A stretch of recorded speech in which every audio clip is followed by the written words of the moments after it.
Aqui é o evangelista Cláudio Augusto e quero compartilhar algo para todos, e o desejo é que isso que for compartilhado possa encontrar alguém que precise dessas palavras. 2 Samuel capítulo 13, versículo 20, nós temos um fato, um acontecimento em família ali. É uma jovem que ela é violentada. Mas antes de eu falar sobre isso, eu quero dizer que quando nós nascemos, nós fomos dado a nós a dádiva do choro, que é um sinal de que estávamos vivos. Nasceu, chorou, está vivo. E o choro, ele foi usado e é usado até hoje para transmitir várias mensagens de tristeza, de algo que não está bem, enfim. Mas logo depois aprendemos sobre o grito, o gritar. Aqueles que gritam para impor respeito, gritam, altera a voz para impor respeito. Mas também aqueles que gritam, que é o mais essencial, para pedir ajuda, um grito de socorro, o gritar, o se expressar. Até um ditado que diz assim, que ninguém sabe o que a pessoa calada quer. Se você está sofrendo calado, quem vai saber? Então o grito ele é essencial. Mas a minha pergunta é: por que muitas pessoas escolhem sofrer caladas? E por que outras parecem que são obrigadas a sofrer calado? E falando isso de casamento, é provável e bem fato verdadeiro que há muitos relacionamentos que isso tem acontecido, onde um ou outro leva uma vida de sofrimento, mas prefere sofrer calado, ou se vê forçado a sofrer calado. Na passagem em questão, a jovem Tamar, ela foi violentada, não só fisicamente, como emocionalmente. Os seus sonhos, seus projetos, a sua saúde, seu emocional, tudo isso foi roubado dela. E quando veio o conhecimento de quem podia ajudar ela, de que ela foi violentada, a única resposta que ela recebeu foi a seguinte, foi isso aqui, a ordem que ela recebeu: fique quieta, fique quieta. Aí eu me pergunto, como assim? Como assim? A pessoa foi violada, os sonhos, o emocional, a dignidade, a sua pureza foi roubada de uma forma monstruosa, e tudo que ela recebe de ajuda é: fique quieta. Será que isso é o mais correto? Será que isso é o mais certo? Será que em casamentos não tem pessoas vivendo a mesma história? Não digo violados fisicamente, ou relacionalmente, sexualmente, mas pior, estão sendo violadas com palavras que têm rebaixado um ou outro do casal, palavras que têm ferido, não só palavras, como gestos também. Pessoas que sofrem, pessoas que recebem palavras do tipo que você não vale nada, você não é nada, você não pode nada.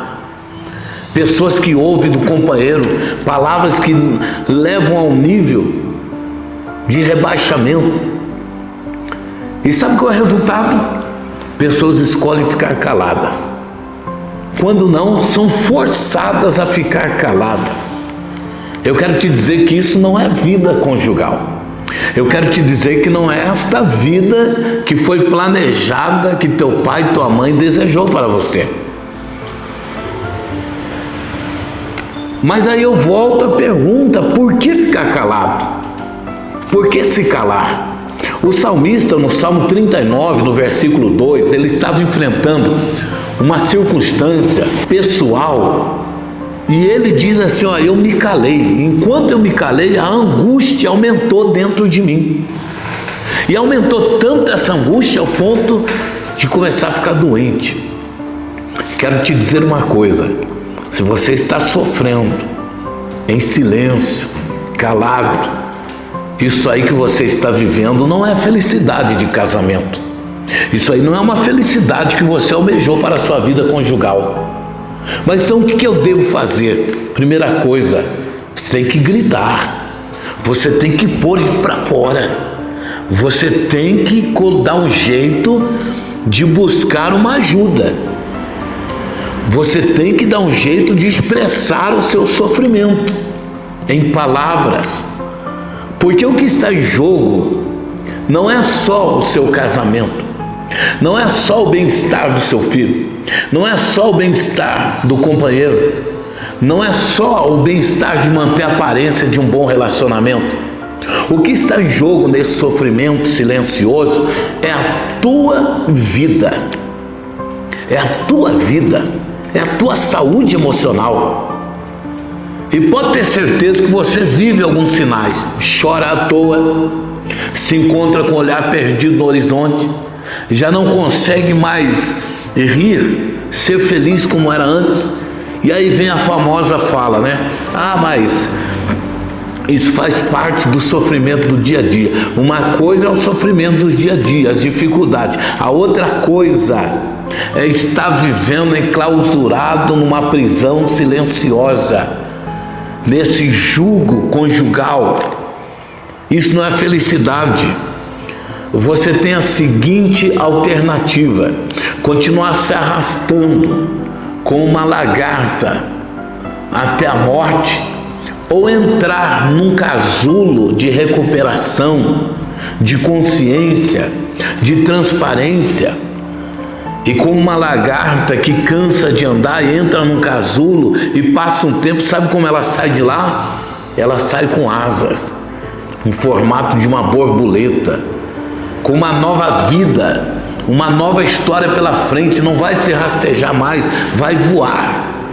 No caso da mulher em questão, da jovem em questão, a Tamar, ela precisava ser cuidada, ela precisava ser entendida, ela precisava de palavras que iriam ajudar ela a vencer os dias de. Tenta imaginar como que foi o resto da vida dessa jovem que recebeu uma simples ordem: fica em silêncio, fique quieta. Não é assim que se resolve um sofrimento.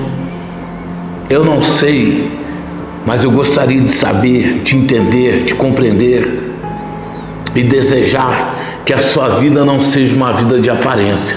E se por um acaso você percebe que esta palavra falou contigo, que o seu casamento não está embasado em felicidade, é tempo de buscar uma solução.